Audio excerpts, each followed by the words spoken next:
Hi everyone, my name is Martin and welcome to another great edition of MP Astro. Now as you can see here, I have got my legendary Skywatcher 8-inch Quattro, and this is a very fast imaging Newtonian reflector. This telescope, if you're on a limited budget and you want the wow factor of ultra fast optics, capturing all those light photons and capturing great detail of galaxies and nebula on a budget, then this telescope, if you want a serious astrograph, then look no further than this Quattro series. Now there is a 150 variant which is slightly smaller than this one, but practically the same sort of optics with the f4 ratio.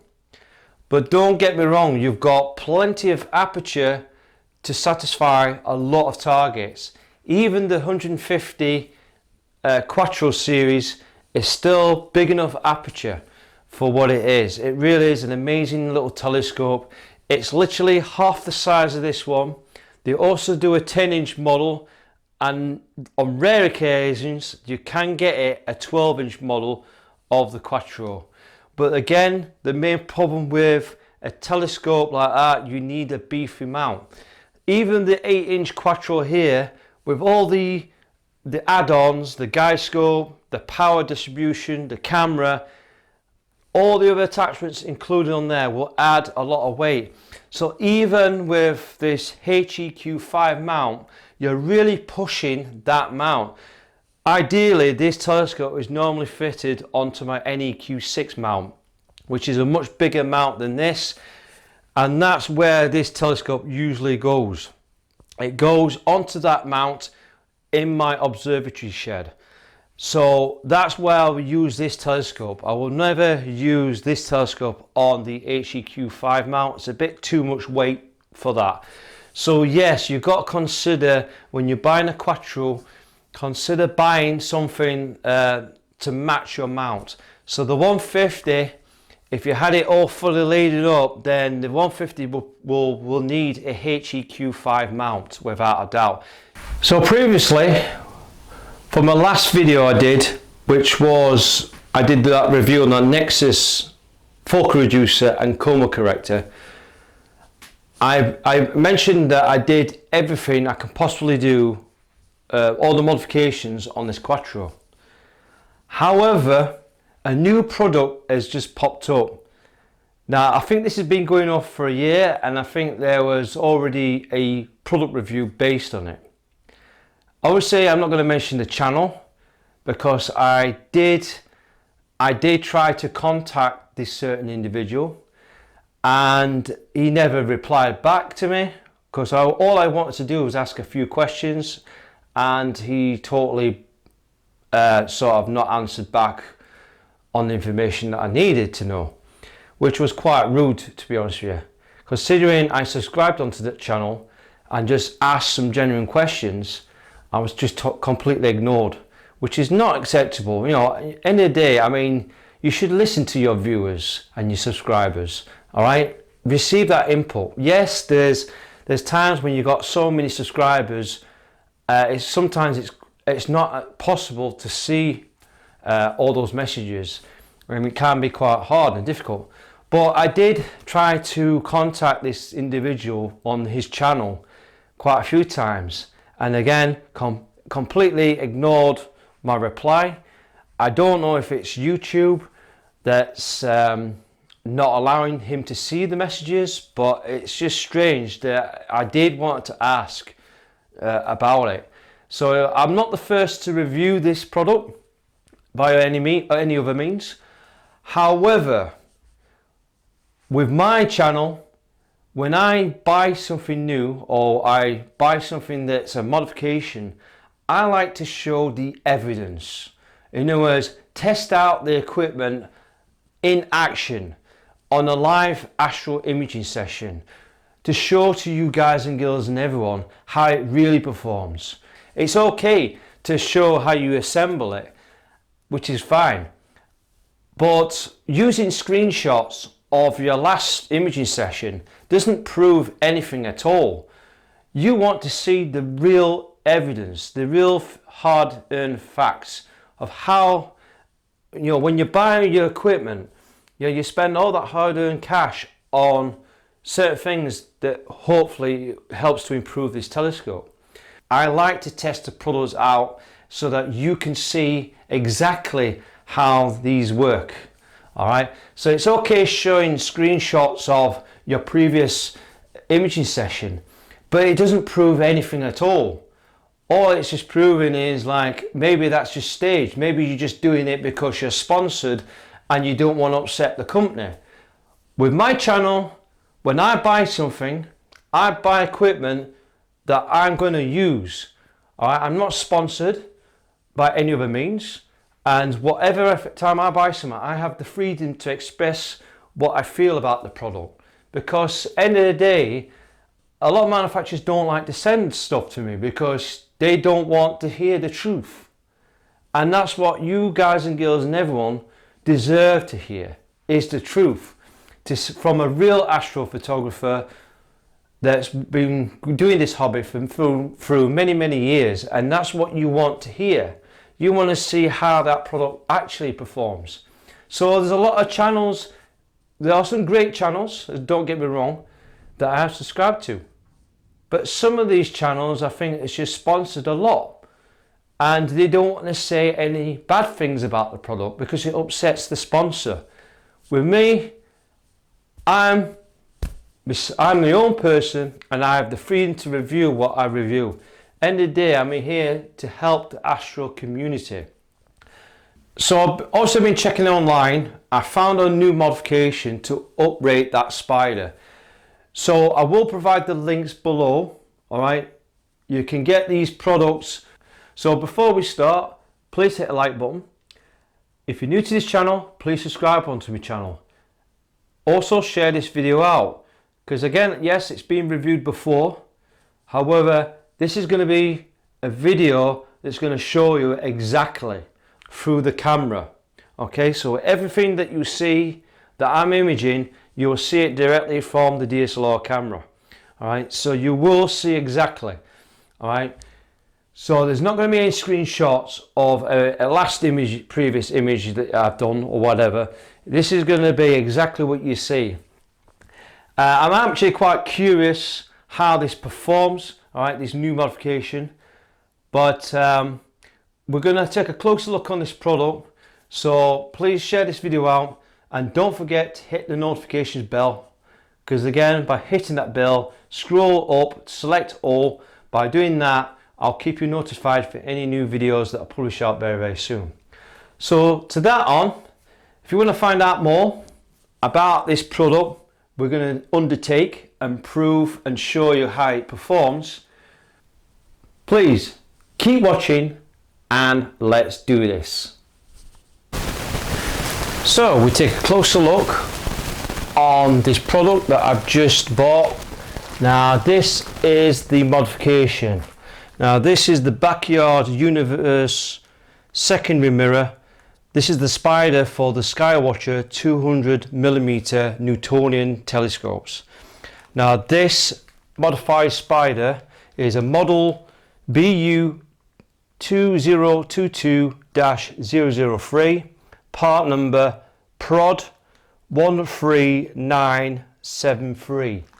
This modification costs £179, but obviously with inflation and things going up and down, this will depend on how much it's going to cost. So as of this video, of recording this video, this was £179, and I paid around about £5 on posting. So it's quite an expensive modification. This modified spider, what this does is it will fit into a Skywatcher 200p. It will also fit the 200 PDS, and more importantly for my 8-inch Quattro. So we're going to take a closer look what's inside.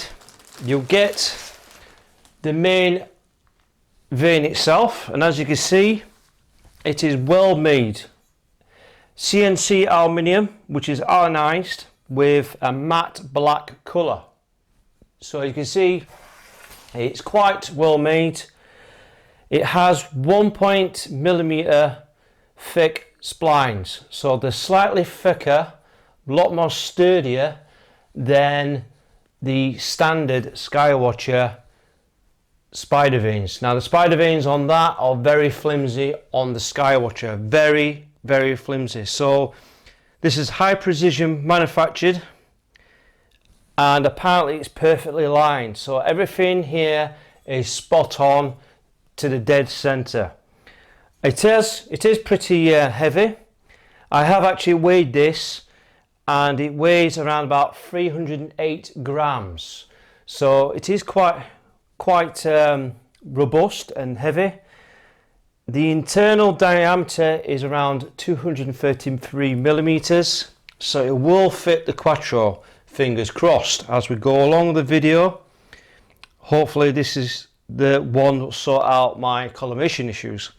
Now what this product does is to help to improve on the diffraction spikes on the bright stars. So what it does, this spider vane will enable bright stars to appear crisp, very much sharper, and that's what you want.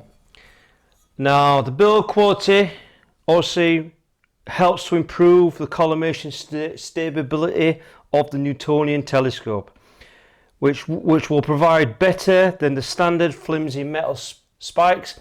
So for example, when I'm imaging with my Newtonian, if you get any slight temperature changes, the actual alignment, collimation, does actually move. So what this does, it will help stabilize the secondary mirror a lot better. So if you do get temperature changes, the mirrors don't flex as much compared to the standard spider vanes. So it helps collimation to be a lot more rigid. So in a way, it is a good investment already to purchase this spider vane. Now what we're going to do is take a closer look on the packaging. Not well packaged, I'm afraid, but when I ordered this from First Light Optics, they boxed it quite well, so it was good to see First Light Optics to make sure that this was packaged protected. Alright, because you don't want to be damaged because this can be easily damaged. It's only aluminium CNC, so Flow First Light Optics, they definitely packaged that properly. Again, you do get the installation instructions. However, looking on that, I'm a bit disappointed that the instructions are, you have to use the like a zip code reader. Now it is online, so if you check out the description at the bottom, all right, I'll provide the link to their website, and again it's in the description below to the link for the installation instructions. So a little bit disappointed. I was expecting a full sort of manual, but it's not to worry because the it's online on their official website. So Backyard Universe, all right, it's all in there, and it is actually really good instructions as well. All right, very step by step. It tells you exactly what you need to do. All right. However, in this video, I'm going to show you how I would do it. All right, and I will follow their instructions as best I can. All right, because there is a lot of information on the instructions. So you do get the zip code. Again, if you've got a zip code on your phone, you can scan them. All right, and it'll give you exactly how to get the manual exactly. So finally, if we take a close look in there, you'll get an accessory pack of parts. Now, if we take these apart, you'll get the actual, you'll get a washer which is a stainless steel washer, which is 35mm diameter, 50mm inside diameter, and it's 1.5mm thick. All right, so it's quite a big washer. So again, this will help when you install the spider. This helps stabilize the alignment of the collimations a lot better. Again, you get 4 times metric 5/6mm screws to secure the spider vane, and then you get the main stainless steel bolt, which is an M5, which is 35mm long. All right, so you do get that, and you then get the collimations. Now these are the collimation screws, all right, which are metric 4, and both are 25mm long. Again, you'll need a hex bit. You'll need a M3 hex bit to use these. Now you get 2 types, one in stainless steel type, and the others are literally like normal steel, all right, which are sprayed in matte black. So that's what you get with your accessories that you get included.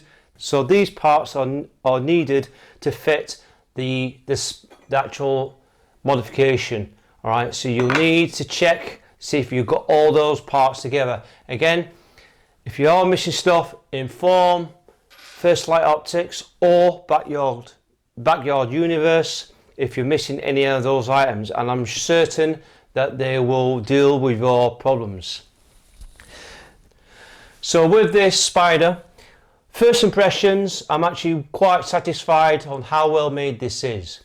However, on reading the instructions, there is one improvement which I think that needs to be addressed. What's mentioned in the instructions was that the spider vanes need to have a bit of a non-reflecting coating. Now they've done their best to spray this matte black, but there is a bit of a shine. All right, so if you shine the light, you can see that there is a lot of shine on the spider vanes itself.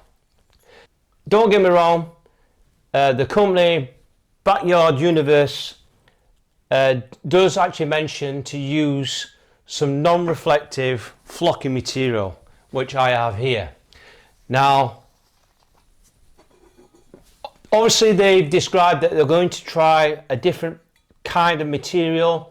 They are in the design process of trying to find the right material that will provide this non-reflection on the spider vanes. Why Backyard Universe, why can't they provide some flocky material with this kit? I don't understand that. However, they did this for that Astro channel, and to be honest with you, why can't they just do it anyway for everyone else? Why is it that they get special treatment, these Astro channels, because they're reviewing a product?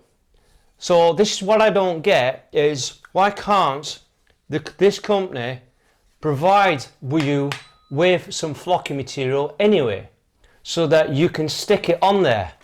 So considering you're paying a lot of money for what this is, they surely can't they provide this flocky material anyway, which is already installed? Why can't they just do that?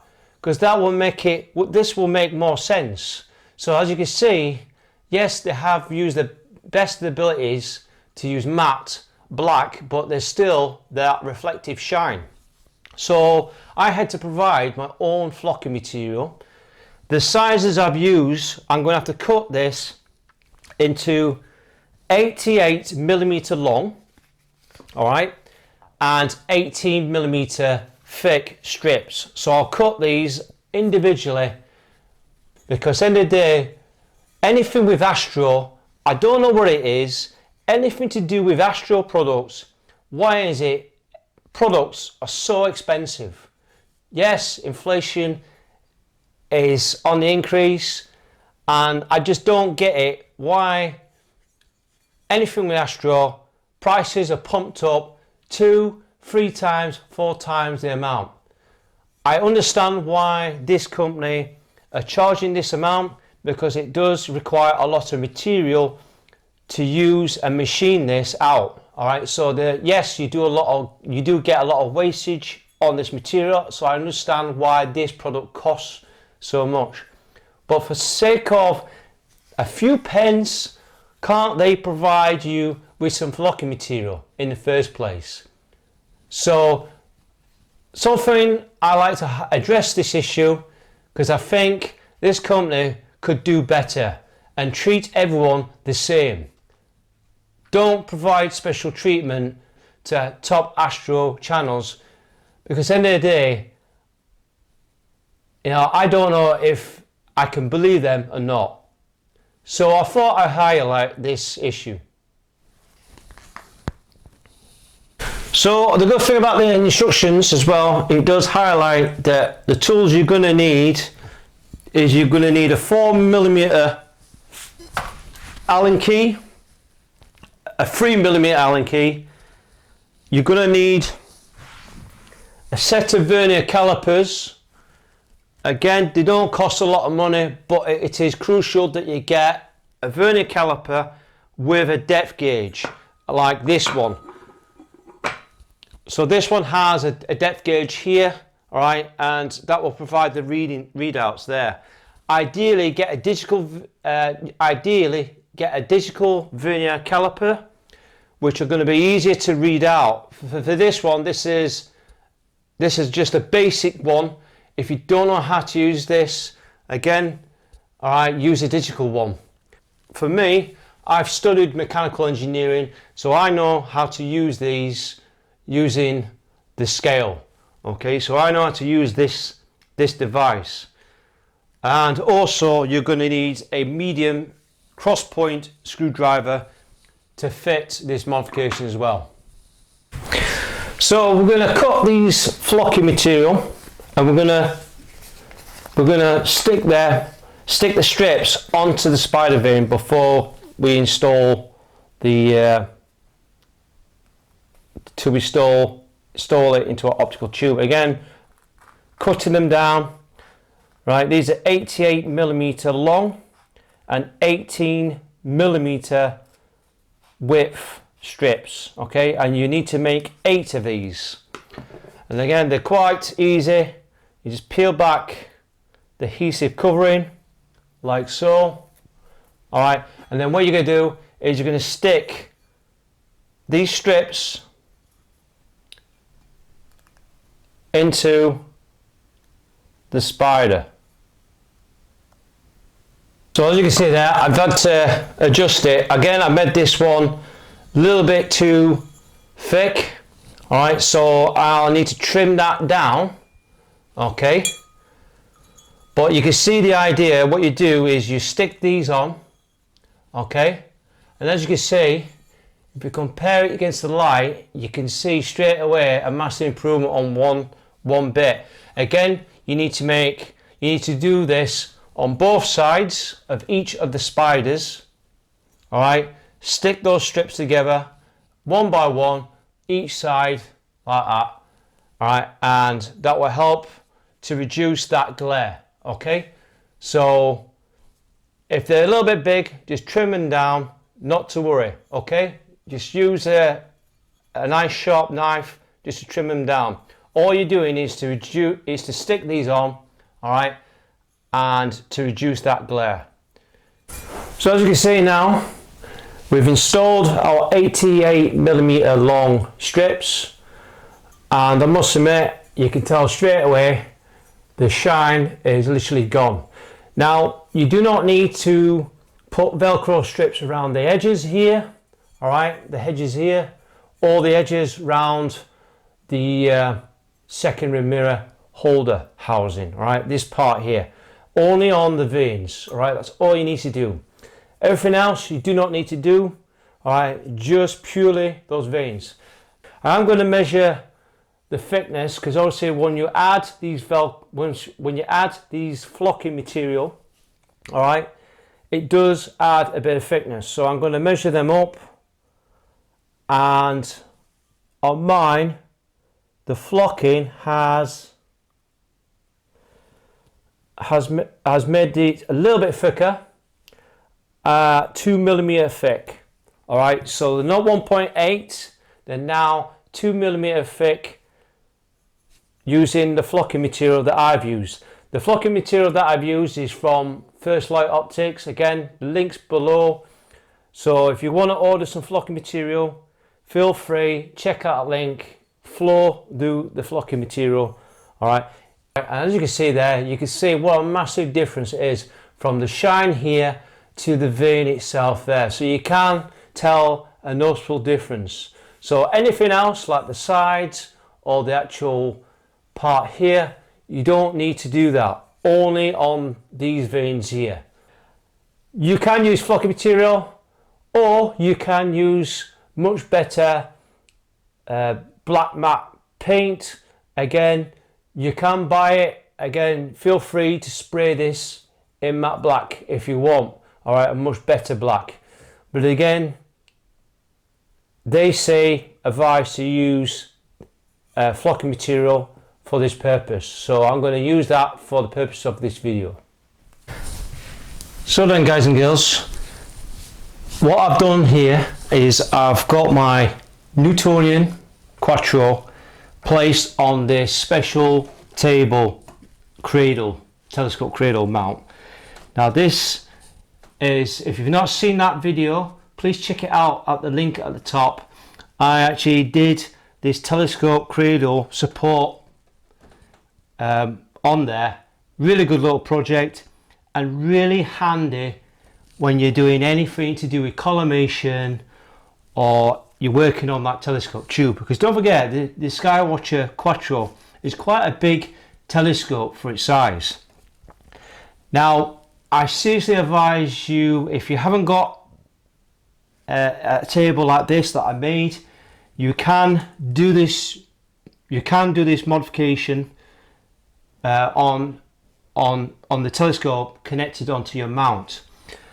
However, as you've seen on some previous videos, I would not recommend, when you fit the spider on there on the secondary mirror, if you're doing any work, ideally have the telescope in a horizontal position. You can do it in an upright position, have it straight up, but to be honest with you, if you drop any tools or any parts, you're going to have those parts land directly into the primary mirror. Now I've seen that video, and don't get me wrong, yes, the techniques is good. I like how he's done it, so it keeps the central mirror, or obviously it keeps the secondary mirror central, and because it was a compact tube design, yes, it was rather difficult. Here you can install the primary mirror, you can install the secondary mirror in this tube, because there's a lot more space on the Quattro, which on the 8-inch Quattro. So I can see why that individual's done it. However, if you're doing any work on there, remove this primary mirror first. Yes, there was a lot of comments there based on that, but the purpose on this video, I'm going to use this table that I made, and because it's in a horizontal position, I don't need to take my primary mirror out. If I didn't have this table and I had to do it on a mount, or I had to do it, I would remove the primary mirror to do this modification. So it's I highly recommend you to do that. All right, if you do any work on that secondary mirror, if you drop those tools, it's going to go straight into the primary mirror, and it's going to damage the coatings, all right, or break the mirror. So take your time. If you haven't got this table, again, check out that video. Very handy little Gucci little setup. All right, I can do a lot of work here with the telescope tube supported with all the accessories. there will be some people saying, well, if you install the secondary mirror on the Spider, it will not be square enough. Total rubbish. Again, if you're installing the Spider, your secondary mirror will centralize itself anyway if you're using the screws. Alright, the screws are there to move and tilt the secondary mirror. Alright, it doesn't matter if gravitation, if it has to be straight up. There is no certain rules. The whole idea of this modification, because it's got better screws anyway and it's more sturdier, it's meant to move the secondary mirror anyway central. So it doesn't matter about tipping the tube or vertical. It doesn't really matter. Alright, the whole purpose of this video is make this easier for yourself, and again make this table. You save yourself a lot of time and effort in the long run, and it doesn't matter if the optical tube is on the horizontal position. When you're fitting this secondary mirror, this modification is a lot more sturdier, so make it easy for yourself. And the bolts will, jacking bolts, the collimation bolts will put it central anyway. It doesn't matter. First step is, as you can see on this, on my secondary mirror, I have a dew heater band. Alright, again we need to disconnect the cable like so. Again, I've only just sellotaped this in. So, and as you can see, this table enables me to work on the tube nice and secure. Alright, and I'm just going to remove the dew heater cable. Alright, it's disconnected from my Pegasus Astro power box.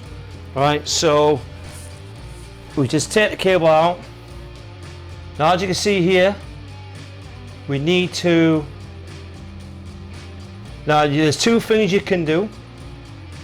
Alright, also here I had to sellotape, I had to tape this heater element. Alright, so we need to I need to remove this tape that I put on.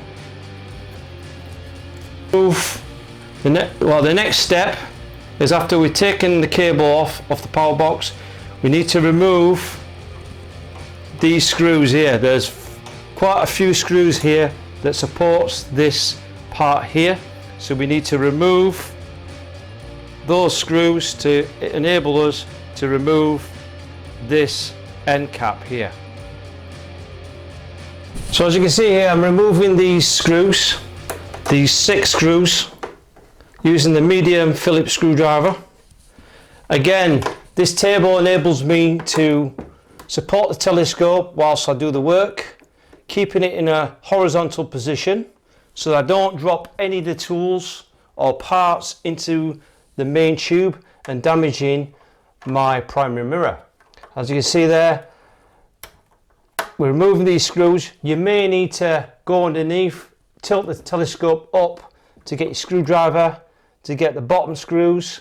Alright, but as you can see, this table enables me to work very comfortably, and you remove those screws, and these are the screws removed. Alright, and then what you do, once you've removed all the screws, you just carefully just slide it out in stages to remove the cap. Okay, bit by bit, just wiggle it, and there you go, your cap is removed. Don't worry about marking anything on that cap. Alright, it's just a universal fit. It keeps the main optical tube secure. Now, as you can see here, there are several options you can do. You can either take the secondary mirror out, obviously to remove those screws and the center screw, or you can slacken these spider vane support screws, and you can slide the whole unit out. Right, it really does depend on you, but for the purpose of this video, I'm going to remove the secondary mirror. Okay, also we're going to take a closer look. I'm going to show you how flimsy these spider vanes are. And as you can see here, look at the free play on there. Look at that. There's a lot of play here. Alright, look at that. It's quite ridiculous really. Look at the play on that. And this is why I'm glad there is a modification that will help to improve on the Spider. Those are really, really flimsy. Alright, so it's no wonder why there's a lot of people, including myself, where your image starts to shift or appear to be out of focus because any slight temperature changes, these veins are very thin. They're not as stable. So that's the reason why I'm glad in a way that this company has done some kind of modification. Now, the only thing I'm concerned about is that these spider veins might be quite thin. However, what I'm concerned about is that maybe they might be thin, but because they're thin anyway, they reduce the obstruction, alright? So it makes your images a lot more refined. However, with the newer spider vein, they're a little bit thicker than these veins. And I'm going to show you guys and girls how much thick they are. Now the standard ones, I'm just going to measure up using the vernier caliper. And the standard ones are literally less than 1 millimeter thick. They're literally about 0.5 millimeter thick struts. So as you compared to the uprated spider veins, as you can see here, I'm going to measure them up, and as you can see, they're 2 millimeter thick. Obviously I've put the flocking material, so there's a big difference on the thickness on the uprated spider veins. Alright, here these are 0.5 millimeter, these ones were 1.8. If you put the flocking material, we'll increase it to 2 millimeter thick. So we're going to remove this tape that I put on, right, and we're just making sure we carefully get this cable out. So what I'm going to do is, I was going to loosen these screws and drag the whole spine assembly together, but what I'm going to do is I'm going to take, because I've got a lot of room, alright, I'm going to remove the secondary mirror. Okay, again, you don't have to do it, you can just take the whole lot, but I'm just going to do the harder way. But the easy way is to remove these screws and then drag it out. Alright, but again, I'm just going to do this part. The good thing is with the good thing about this tube is you can gain access quite easily. So we're going to slacken out my modified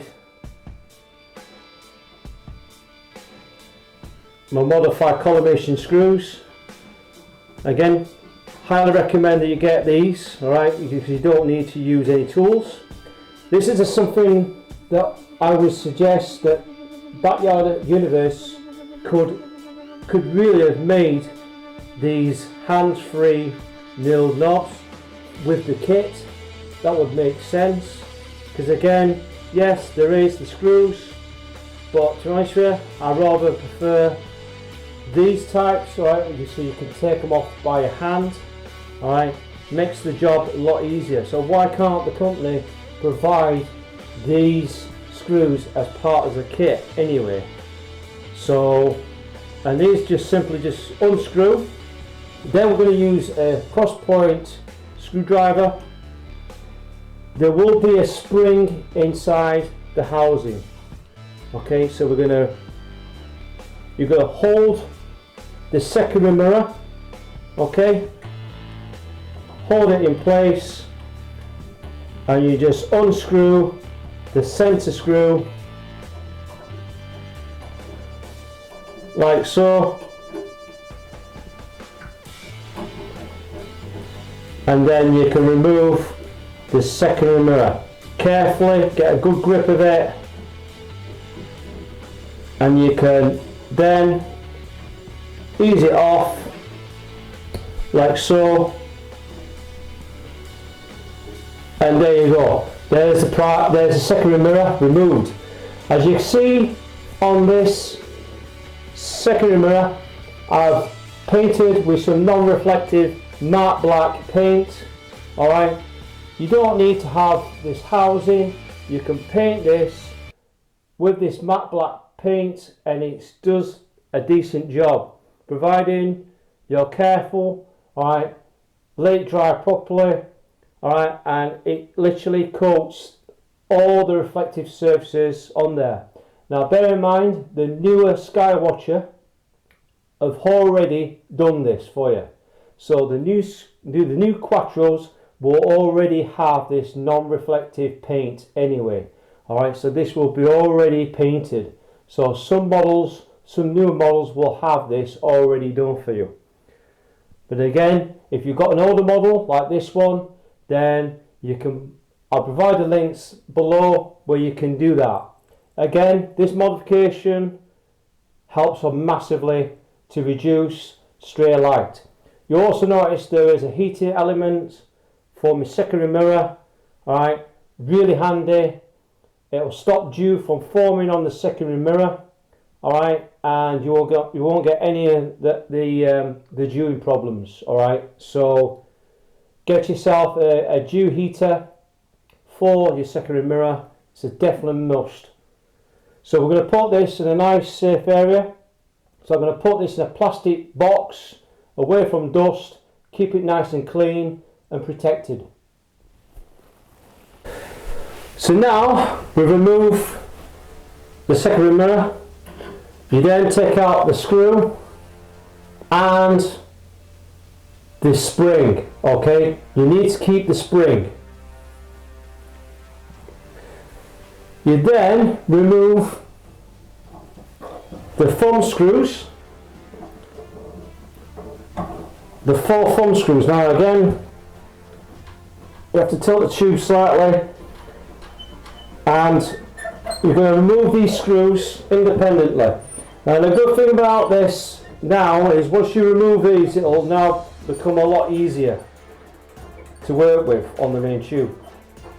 The good thing is now, with these screws, you don't need to rely on these now, because with the secondary mirror, it's already a fixed item. So there's no need to have these vanes to be adjusted centrally. Alright, so that's what the modification can do for you. So I'm going to remove these screws. As you can see, what I've done to these screws is I've modified them. I've also put anti-reflective paint around these screws. Okay, so these have got that paint around there to stop the reflection. So something that you can pay attention to.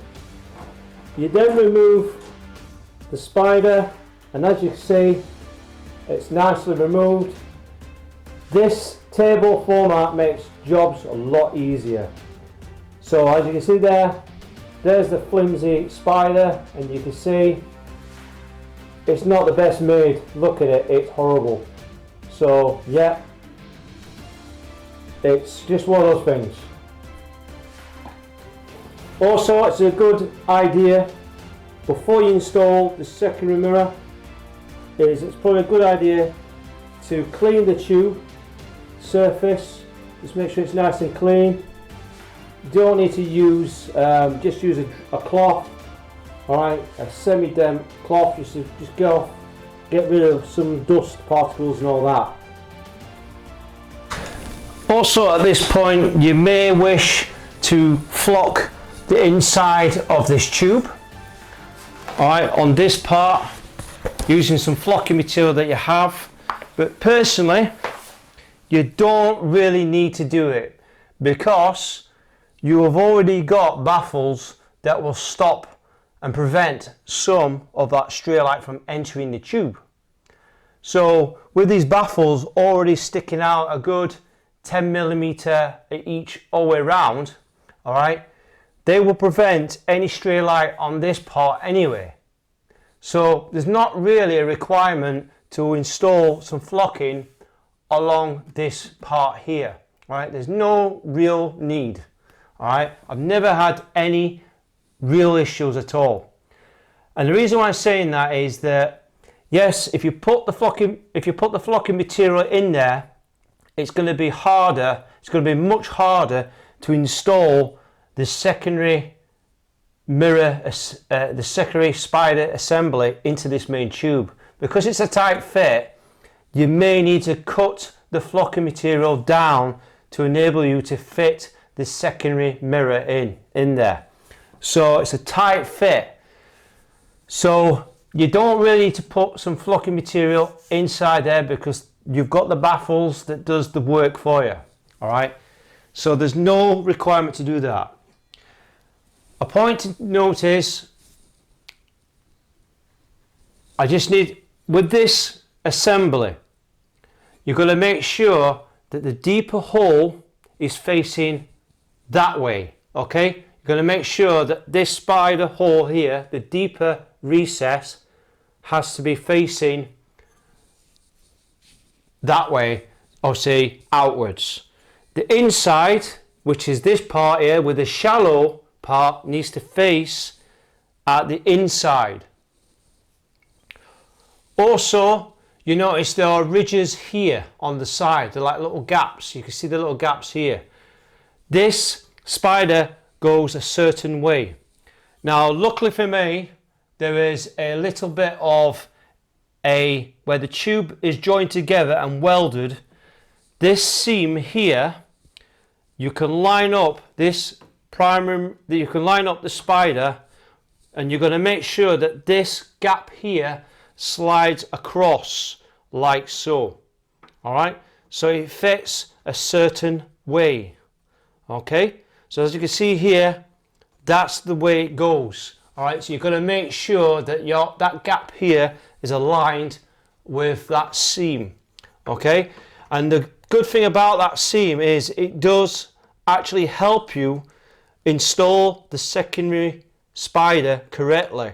And as you can see there, it lines up perfectly. All right, that's where you need to adjust it.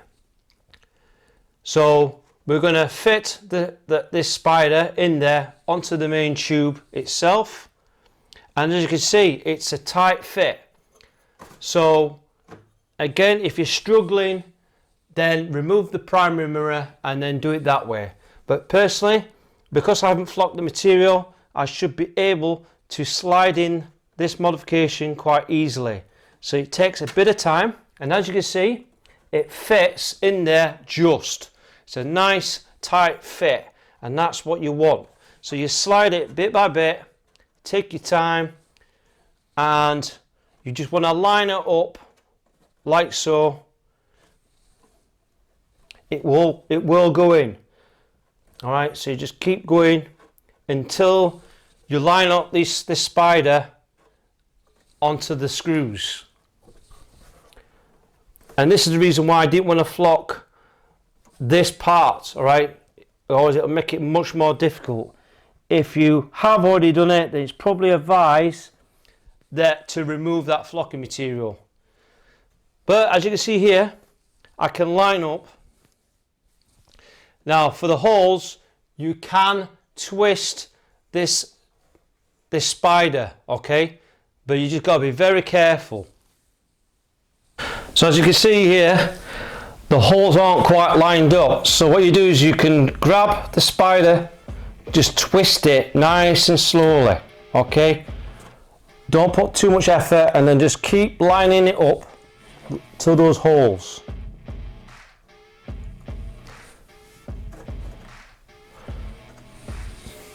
Once you've got a hole lined up, like that one for example, you may wish to install the improvised screws.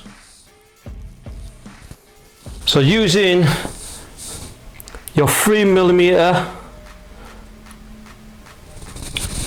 hex bit or screw, you just line it up like so, and install your first screw. Okay, don't tighten them up, right? Just get them lined up, and again you've got to line up each of the holes and place each of those screws like so. So we're going to line up the last screw, all right, and as you can see,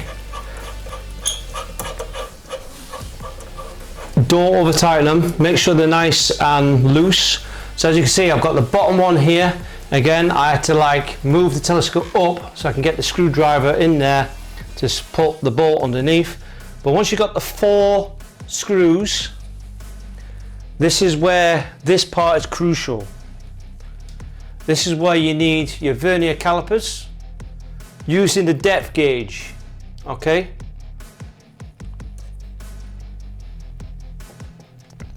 So as you can see, I'm using the depth gauge, and to use it, all you do is measure each spline, and as you can see, I measure the depth gauge across, move it so it's touching the spline like that, touching the spline like so. With that, I get a reading. As you can see, I get a reading, and where I look at it, around about 12.5 millimeter. So what you do is you measure all the way across each one, and you need to get equally the same amount of space on the depth gauge. So you go each part, so from that part to this part, all right, and you go around each part measuring it up. When you get to a certain part, right, you've got to be within 0.5 millimeter difference, all right, to get it spot on. Ideally you want to get the same value of 12.5 millimeter either way, all right, plus or minus that 1 millimeter or half of millimeter each way on each side. So you do that side, that side, that side, that side, and once you get to that point, you then slowly tighten each of these screws in sequence. This is very crucial that you get the spider nice and centralized into the main tube, all right, making sure you got the same values on the depth gauge, all right. So now once you've got it nice and square and it's even across both sides of each vein, all right, lot of time and effort to get this. Now it's installed, I would recommend to install the cap, all right, this end cap, because this will help to make the tube more rigid. So we're going to install it back in there, all right, and it just makes the tube a lot more rigid, okay, and it just fits in there like so, all right, and then we just can then place the screws in there, all right, and just make sure that it keeps that optical tube, so it stops that spider from moving in and out. So this will give you some bit of support.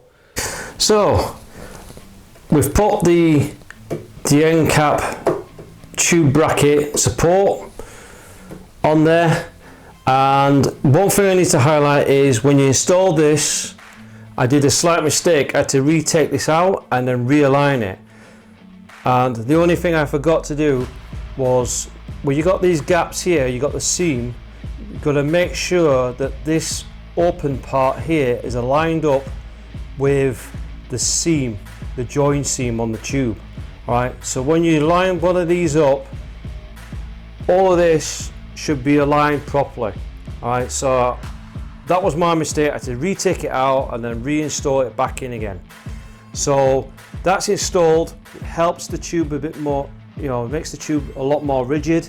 Right, so you're not going to move this spider support moving about, because don't forget you've got to have that plus or minus 0.5 of error on each side, so make sure everything matches and you should be good to go.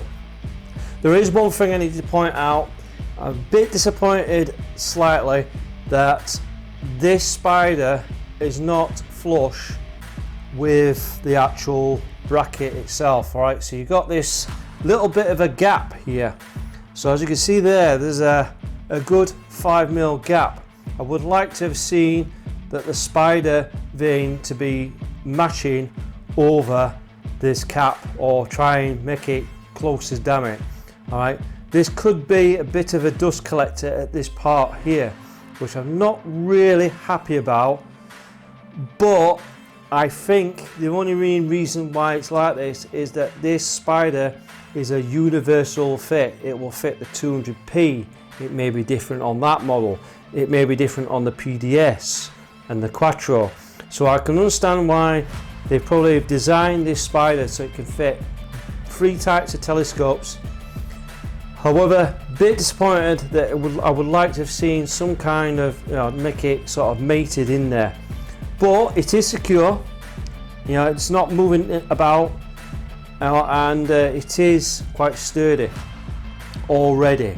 All right, and even I can't bring this out, it's a lot more rigid now. So on this spider, I had to re-rotate this spider again, and the reasons for that is I had to read up on the instructions again, and I made a mistake. So on the instruction manual, when you install it, make sure one, it's on the groove along the seam, but also point to note out is you should have 2 screws, this side and this side, that one and that one. They need to be facing towards the secondary, towards the focuser.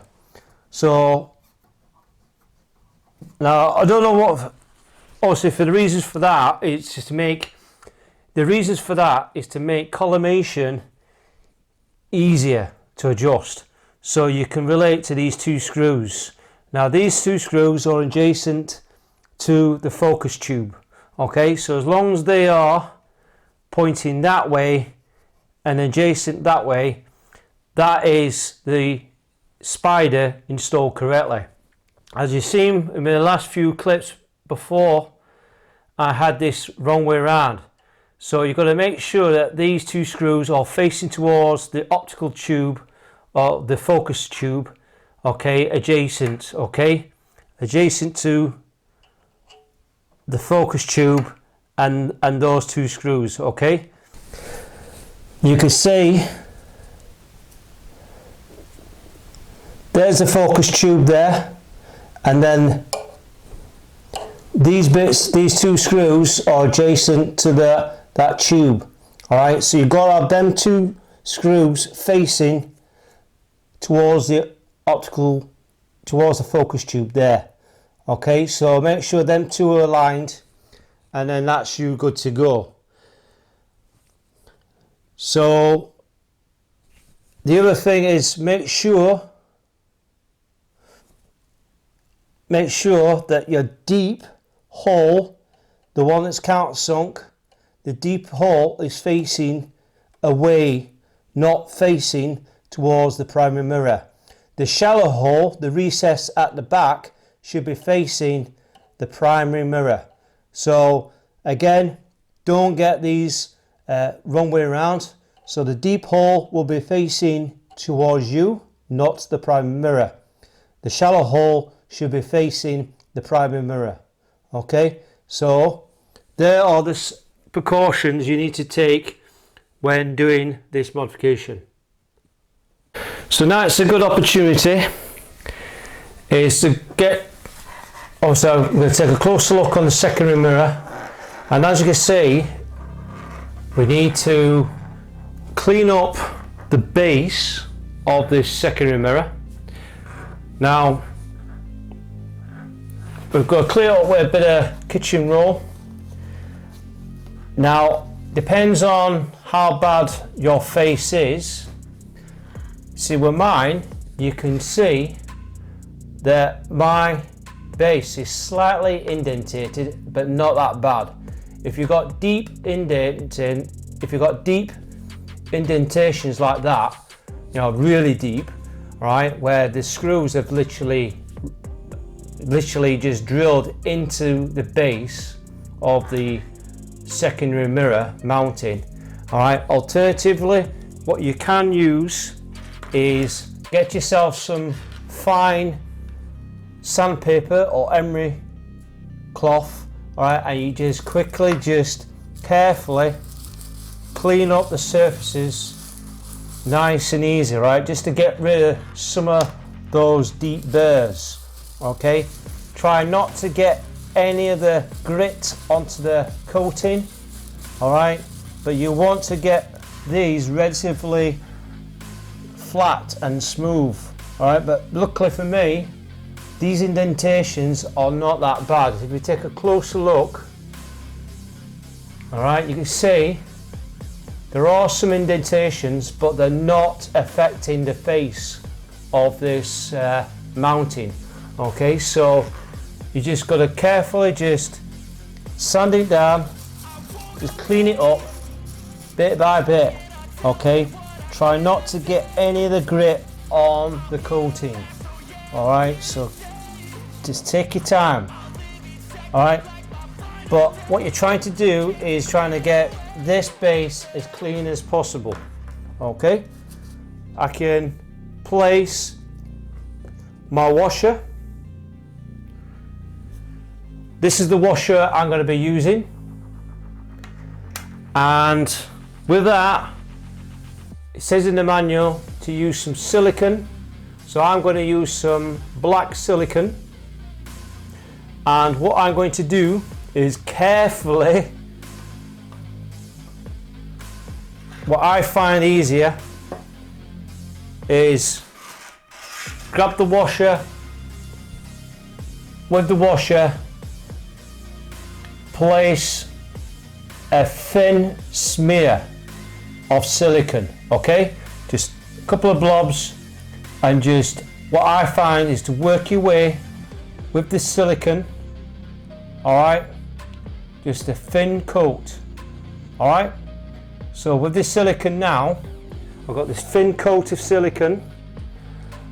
Clean your hands before you start grasping the mirror. And then what you want to do is grab bottom of the base and place the washer over. Okay.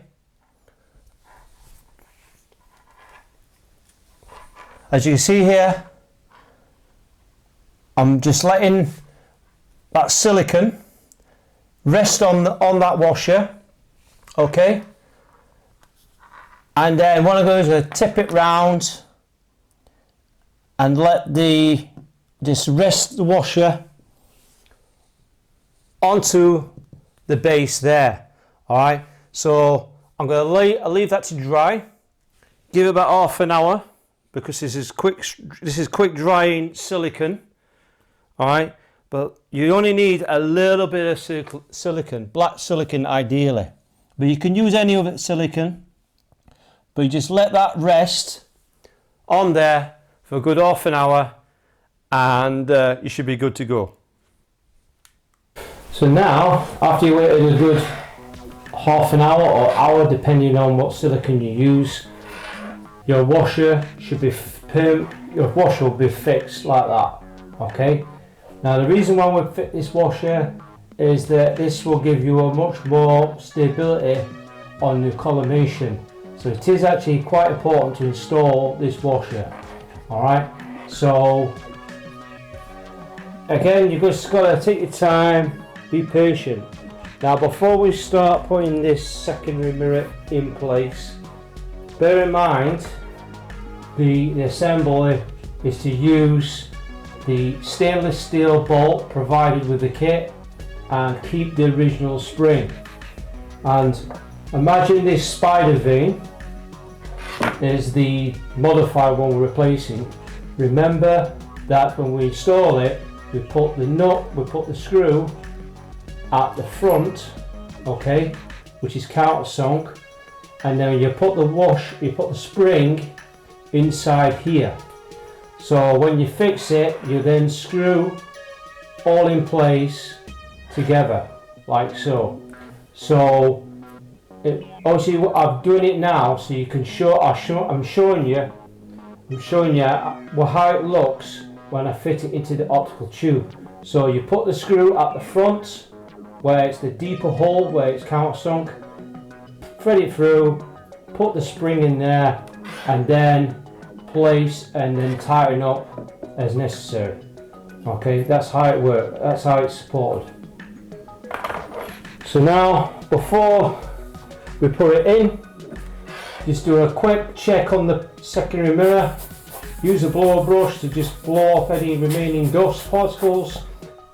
If it's a bit dusty, probably is a good idea to just do a slight clean in soapy water, only slight soapy water to get off that.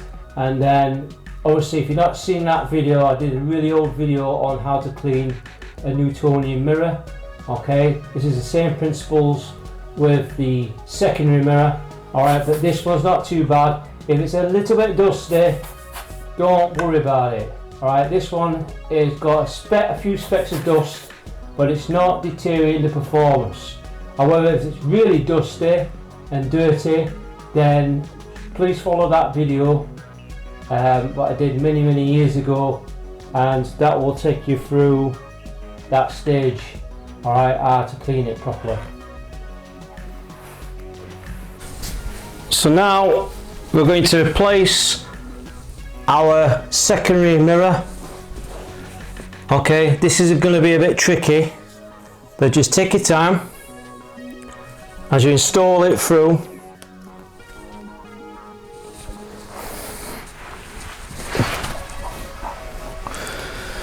This will be a bit fiddly, okay, but because you've got enough space, just take your time.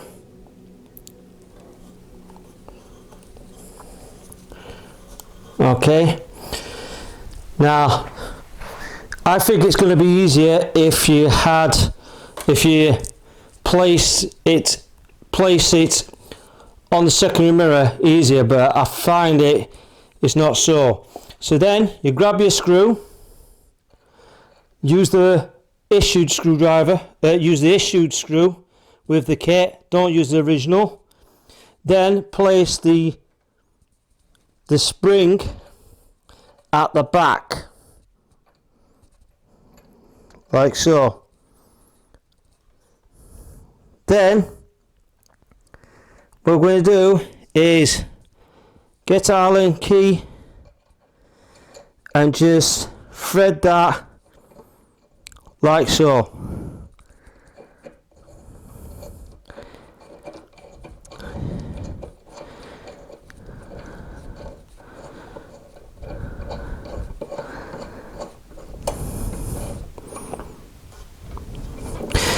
Right, keep threading it until you can no longer.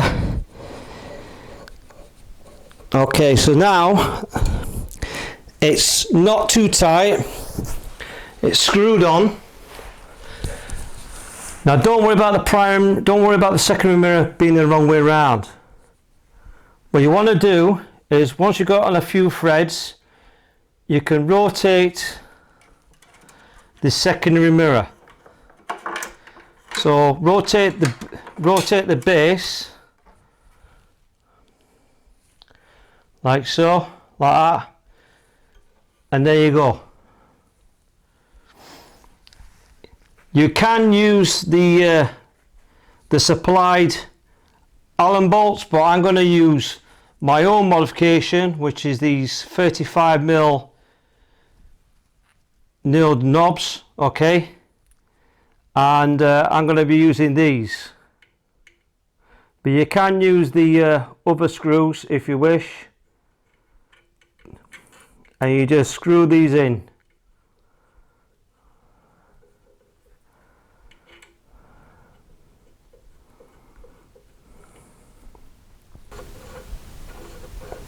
But So I'm just going to slacken these out so it's not going against the washer. Okay, and I'm going to tighten up the centre bit. Okay, you may find it that these will start to tighten up, so just slacken them out.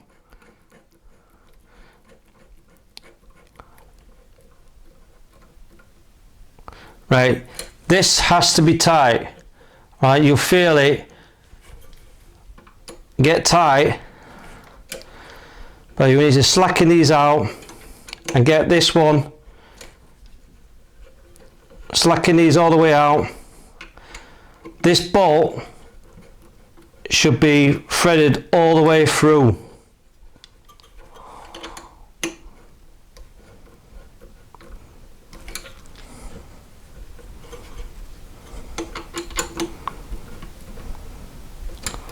Okay, so it's nipped up.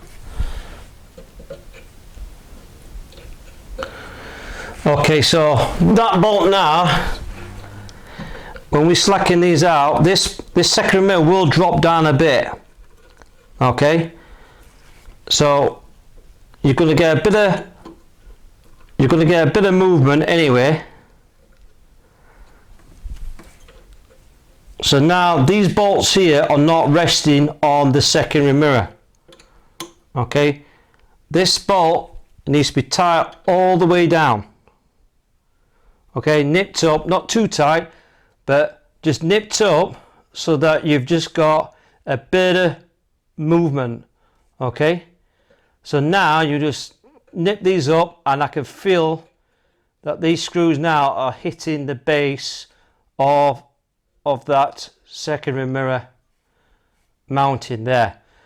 That is now the secondary mirror and the spider in place now, and we're ready for collimation.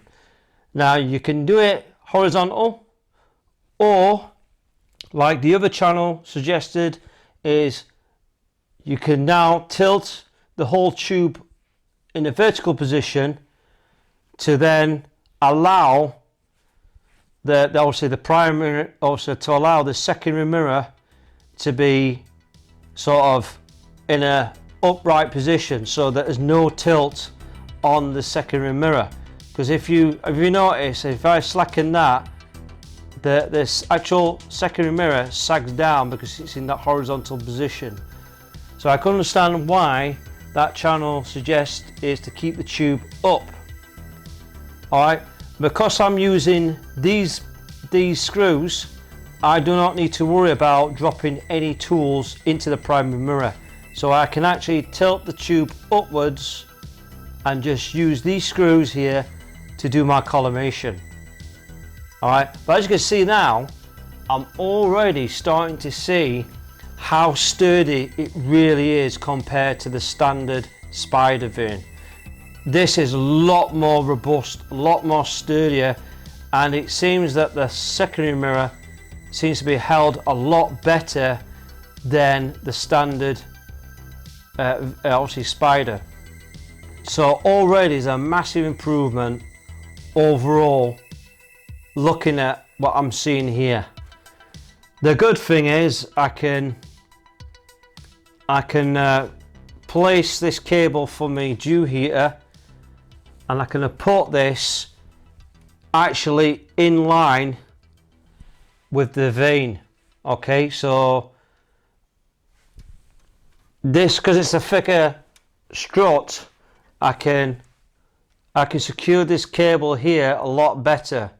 Okay, so far looking really good already. So we'll do a collimation from there. So then, guys and girls and everyone, got a bit of a clear night. Fingers crossed it starts getting better than this. There's still a few cloud cover, but we're going to test out the Skywatcher Quattro with its modification. Now, there's one thing I need to tell you guys and girls and everyone, is every time you set up your astro rig, I can guarantee you that the primary mirror and the secondary mirror will move every time you move the optical tube, get it assembled onto your mount. You have to do collimation. That's the biggest problem with these type of telescopes. The Newtonian, particularly the ultra fast f4 or f3 optics on these telescopes, the mirrors shift very quickly. So if you mount it on there, you've lost collimation. So every time you set up, get it collimated. Now, as you can see, I have collimated my Newtonian. At the moment, you can see the donut in the center. The laser beam is actually in the middle of that donut, you can just see. I must admit, it feels a lot sturdier. And I must admit, it does feel a lot more secure after adjusting it. You can't really see as such where the laser beam is because it's not dark enough, but you can just see where the donut and the beam is there. If we take a look around, I've adjusted the primary mirror as well, making sure that they're tight. As you can see, we are collimated because if you look at the bullseye, you usually see a red dot. Obviously that is permanently lined up with the secondary mirror and the primary mirror. Usually you will not see any of this laser. You'll probably get a bit of a glare, but the idea is to get that laser beam in line into that hole, bang in the middle. So yes, first impressions, the secondary spider vein mod looks quite good. It feels a lot more sturdier than the standard spider veins that was issued with this telescope, but it's still early days. Like you say, like always, I always like to test it out while imaging it and show you the real results. Now, I'm not going to expect it to be to gain performance in image quality, but the idea is to keep the secondary mirror sort of lined up so that when you're imaging, your images will not shift. In other words, either shift focus or go slightly out of collimation. So at the moment, it does feel pretty sturdy. I'm not going to lie to you guys, it does feel sturdy for what it is. So yeah, it's not bad. It has still got its collimation still. You can see the donut there, it's getting darker. But I will check it again. I'm not going to touch it, and I'm just going to check it again before I start fitting my camera and everything else in there. But the thing is, the whole idea is, yes, you can use collimation tools like using the All-Cal collimator, which you can use it online and adjust it that way. But the whole idea is I want to use the laser collimator, because the laser collimator, if it's aligned properly, you should be using a laser collimator or a Cheshire eyepiece, all right, to obviously adjust your collimation on your Newtonian. So we see how we go. It does feel sturdy, a lot better than the standard ones you got issued with this telescope. Also, I like to share what I've also done is I've silica set this cable here along. That is the dew heater for my secondary mirror. As you can see, I've aligned it up along the spider vein there, so that will stop introduction of diffraction spikes getting distorted. So hopefully we'll see how that goes as well. Alright, so it's a little bit better. It's just, like I said, just to hold it in place so it's not going to sort of disrupt your image quality. So far we're collimated, but it's still pretty light, and like I say, we just got to keep waiting. It's a good time to always keep the optical tube cool down as well. Alright, because like with most big telescopes like this, open tube, is just keep it cool. Obviously, cooling those mirrors down will help to improve the performance of your telescope. So, first impressions with it, it's looking good. It does seem a lot better, but it's still early days. We don't know what's going to go on.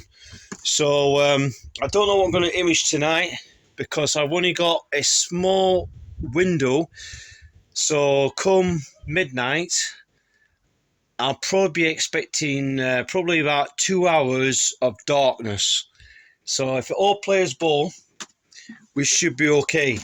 I will be using the Nexus StellaLyra focal, also the focal reducer and chroma corrector, all right, with my standard DSLR camera. So I will be using that to speed up the optics to f3. So that will help to capture a lot of detail in a short number of time, right? So at short exposures, maximize as much light grasp, capturing those faint fuzzies or deep sky objects. Hopefully, we should be able to capture some decent amount of data with this telescope. So, fingers crossed, and we see how we get on. I will recheck the collimation again and see what happens. So then, guys and girls, as you can see, it's getting much darker now.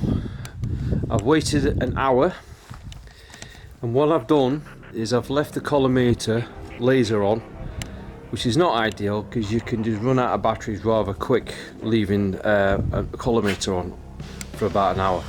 Now, as you can see, we take a closer look, and as you can see there, so the bullseye in the middle, there's no stray light. If we just dim down, yep, there's no stray light. So I'm going to check the primary mirror. Check the primary mirror.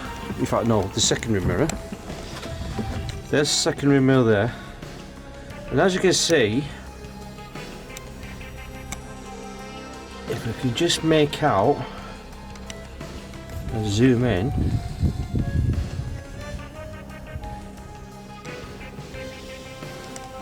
this is quite difficult to try and get this. As you can see there, lower,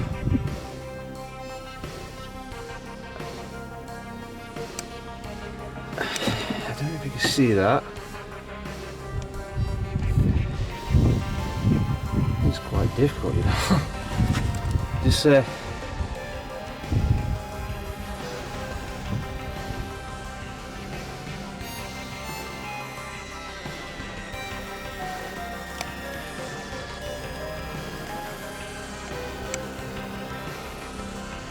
you can just make out the donut there. I'll just dim that down. We are collimated, but it's not shifted. That's good news. So just do that again. Yes, we are collimated, but the camera angle's not showing it very well. So we are collimated. It's just that I don't have much space. You can see that. But as you can see there, if we just zoom out, maybe you can see it better. Just dim that out. You can just make out the dot. Yes, we are collimated. So it has remained collimation for that hour, which is good to know. So it has worked. So it hasn't moved at all. So that's a good sign. So it's definitely a lot sturdy. I don't think the camera's got it. I don't think it's a good camera angle. So it's definitely collimated. And usually you got to look at both sides of the collimator. you can see that the red dot on the bullseye here, that's okay, right? Because the light basically goes through into the middle, and you should not see any stray light or dots from the edge. So I know that that is collimated. It's just that I think the camera hasn't got it, but it's not to worry. It has held better. It hasn't shifted, so that's a good sign. So what I'll do is now connect the camera back up, and then we'll start to set up the telescope mount, get it polar aligned, do the star alignment, and then we'll start picking out a given target. So it's not quite dark yet, but it's getting there. But fingers crossed. Yes, we got some cloud haze everywhere, but it's a real shame it's not perfect, but it's okay. We'll try it out and see what happens, see what we get. So as you can see, we're just doing the star alignment at the moment. I'm using a Bannerstuff mask for this telescope, and as you can see, we're focused on Vega, and we're adjusting the focuser, fine-tuning it, so we're going to get these diffraction spikes in the center. Obviously we're not quite focused, but you can see that we're almost there. So what we'll do is, if I tick off, so I've switched off the brightness, and as you can see, I'm adjusting the focus, fine-tuning it to get the best possible focus. And as you can see, I'm moving the focuser up and down. We're going to get the diffraction spikes in the more or less in the middle. Once you get in the middle, as you can see, yes, as you can see there, we're focused. So now I'll lock the focuser. We've got the focuser bang on now. So now we know we've got the telescope properly focused. Well, guys and girls and everyone. Bit of a rough start. Obviously, it's the first time I set this up for some time, but we managed to get. We had a few connection problems with my guide camera, and so I had to sort out the cable.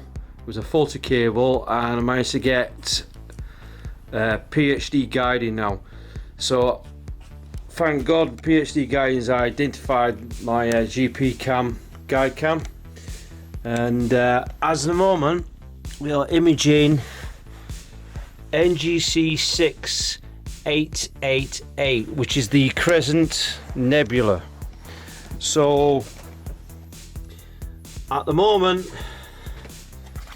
we're taking the shot, and if I just dim down,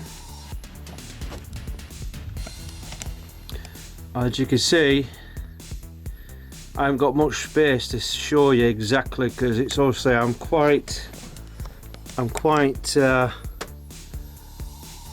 yeah, I can get as reasonable as I can, but we're taking the picture of the Crescent Nebula, and we do about 3 minutes, and I think it's a bit too, it's not dark enough. We're just taking the shot, so what I'll do is I'll cancel that and see and show you. So we've got some good tracking anyway, so that's good, and we are good, and we're focused as well. Let me just as you see, I'm just trying to get this sorted out so that you can see it.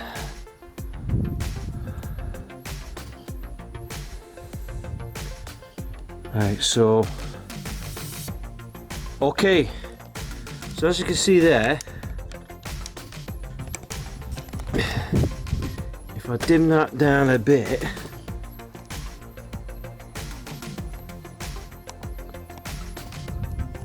so that you can see. And as you can see,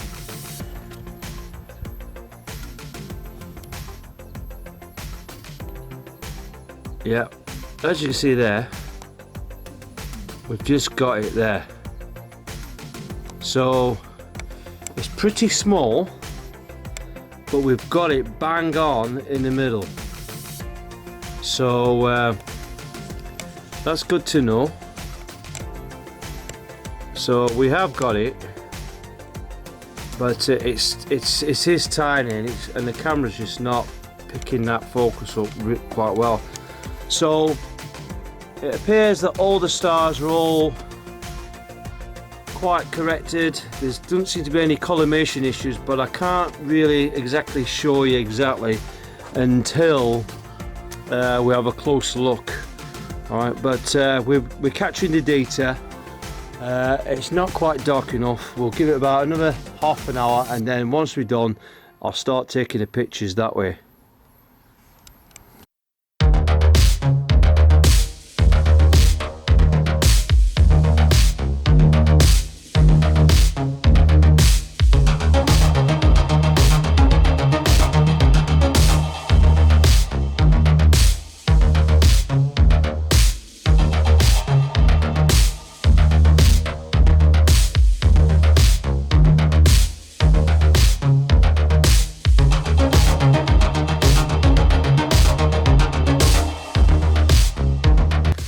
So then, guys and girls and everyone,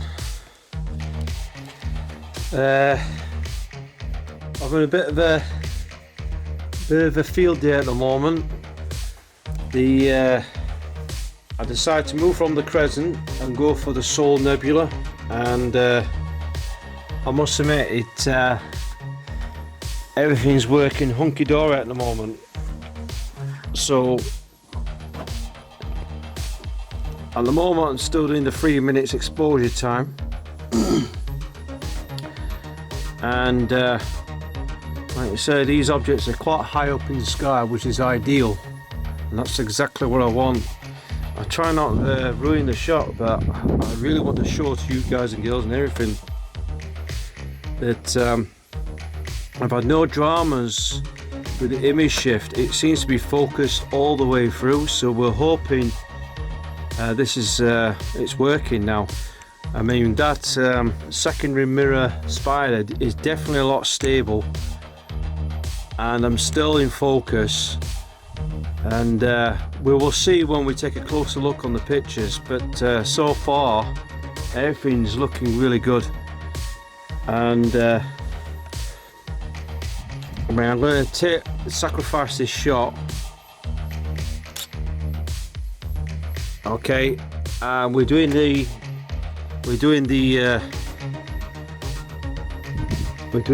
Wizard Nebula. So I'm just going to dim that so you can see.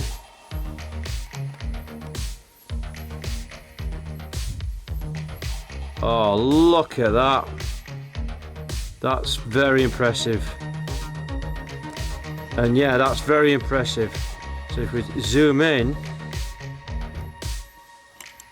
yeah, we've got the we definitely got the Wizard Nebula there in the field of view, and all the stars and all that are still looking sharp. That is absolutely amazing. So yeah, good results. Really pleased with that modification. So yeah, I'm just gonna keep taking those pictures, and like you say, this is absolutely amazing piece of kit. So yeah, I'm gonna take more pictures, and because obviously it's going to get light soon, so I need to be really quick on my toes. So yeah, absolutely amazing, and we'll fingers crossed we get enough data.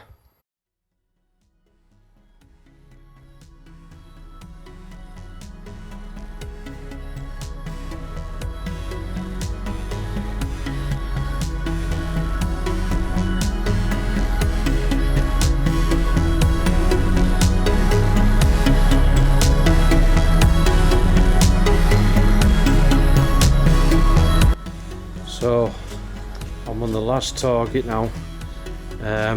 Sunrise is coming up very, very shortly, and I'm capturing M33. And if I just cancel my exposure just to show you, I've got some amazing results so far, and this is absolutely amazing. What I'm going to do is just show you the image. I think I'll just test out M33, which is a good galaxy to test for all the stars and all that. And as you can see, if we just lower, as you can see, we've got a nice detail of M33 there.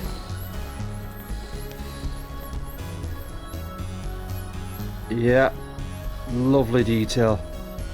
Nice sharp stars everywhere across the field, but we'll see how good it is. But yeah, it's all good stuff. So yeah, I'm going to keep going and keep taking the exposures because I'm losing time now.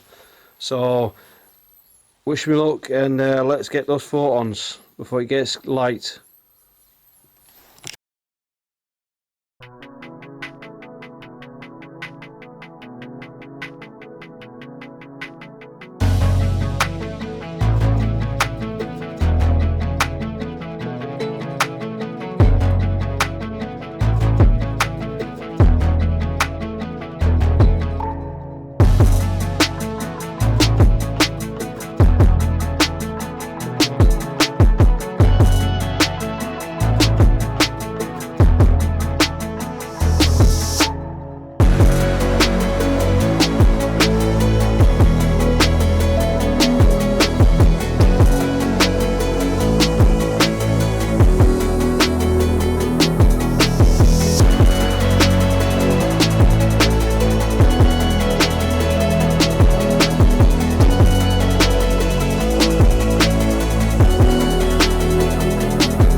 Well, guys and girls and everyone, what do you reckon? I must admit, after that last imaging session, the images were perfect. I'm going to be honest with you, that improved spider vane has made collimation a joy to use, right? It was much more stable. And the reason why is when I first adjusted the collimation, I was a bit dubious at first because it did lose collimation slightly, but as I checked it before, also when I checked it again, it remained collimated. And I think the reasons for that is that mirrors do shift. So you're not going to eliminate completely the mirror shifting. And I think that's just due to the primary mirror. It did shift a bit, but only slight. But saying that, the improved spider vane, the secondary mirror was very stable, and you could tell that straight away. There was no flexing. Even when I was just in the collimation, I had no collimation issues on that end. So I think most of the flexure did occur on the primary mirror, but it was only slight. However, when I was imaging all the way through the night on those 3 deep sky objects, I could not detect any shifting on the focus, because that's the main problem with this type of telescope, is that secondary mirror. Because it was flimsy, you had temperature changes overnight, your focus would have shifted and your stars would not be perfectly crisp and pinpoint. However, that's helped a lot, massively, and despite the cost, I think it's definitely worth the upgrade, because I didn't get any of that mirror focus shift. So yes, at the start I did get slight shifting, but I think that's the primary mirror. So it did maintain its collimation throughout the night, which is good to see. I am impressed with that product. So it's definitely worth all that effort to fit that onto your telescope.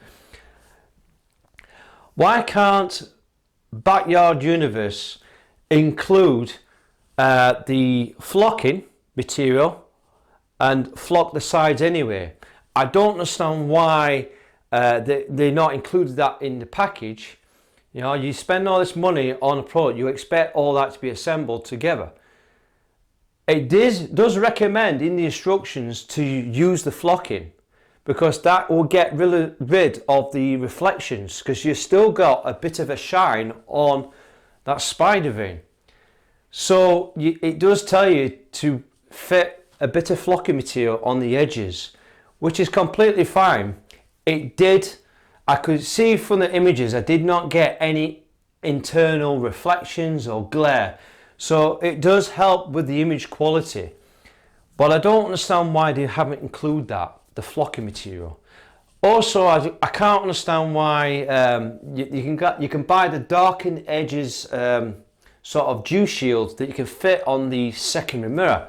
Why can't they include that as well as part of the package? But again, that's separate, which I don't understand. Why can't they include an upgrade system complete with everything you need to do on the top end? It will make complete sense. Plus, it will help to upgrade your telescope so much better. You know, it's just, why have a secondary mirror spider vane upgrade and not include the other bits? I don't understand that. So that's something that I feel that the company should do. Yes, the price is expensive, but you are paying for quality CNC aluminium. So I don't think it's quite easy to machine that part, which is expensive as it is. But it's very accurate, it is spot on.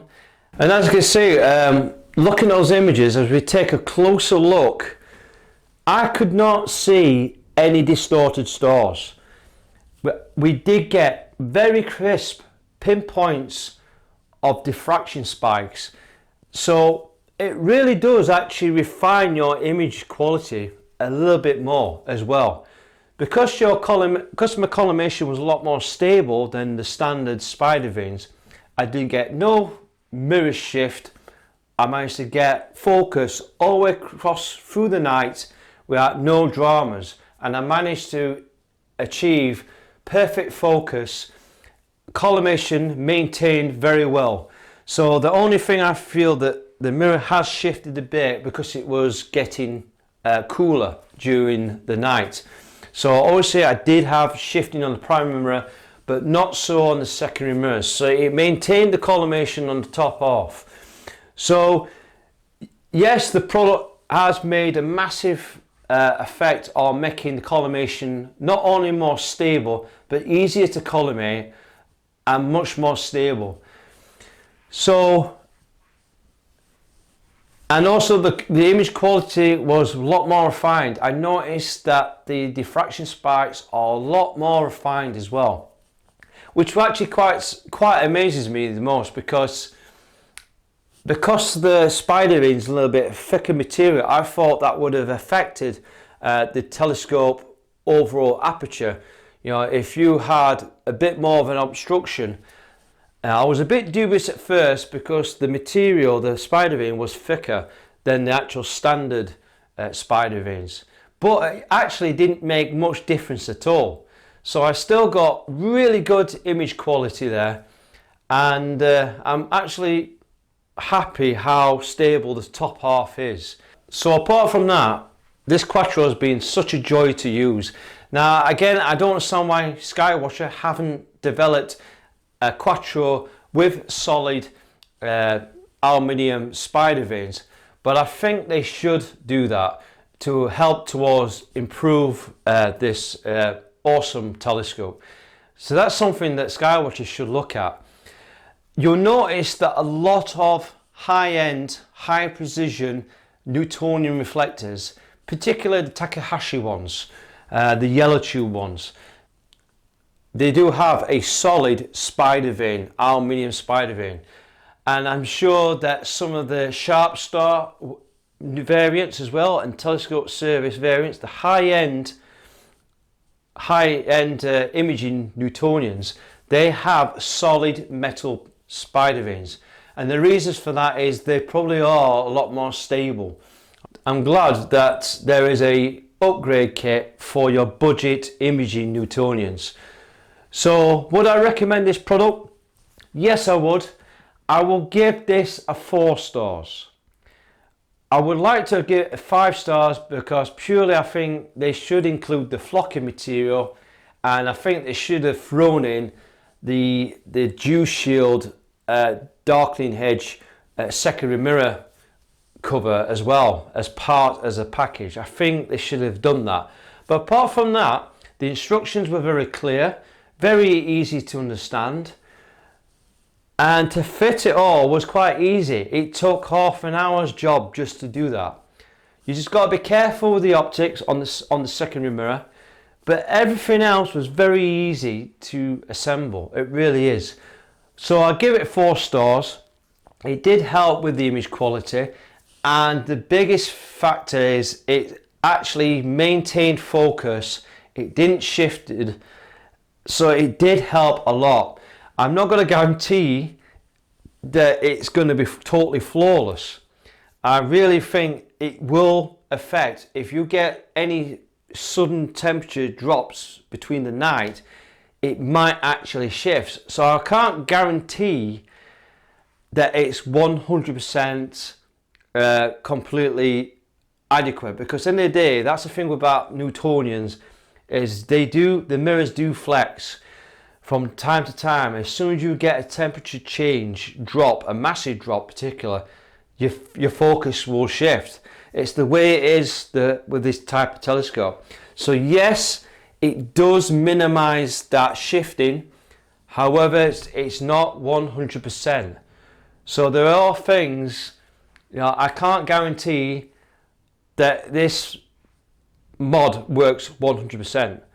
But again, I'm here to review the product, right, and tell you exactly what you need to hear. But the thing is, it does help a lot, and I managed to image all the way through the night, and they didn't get any collimation issues or focus shift. So would I recommend this product? Yes, I would. I will give this 4 stars. If you like watching this video, don't forget to hit the like button. If you're new to this channel, please subscribe onto my channel, and don't forget to share this video out. Again, if you're wanting to consider getting this modification, please feel free to use this video as a useful guide, particularly assembling it onto the main tube. Alright, again, the instructions are very good to follow as well, but again, feel free to use this as a guide, this video. And don't forget to hit the notifications bell, select up. By selecting up and on all, I'll keep you notified for any new videos coming out very soon. So to that on, thanks again, thanks for watching, and I wish you all clear skies.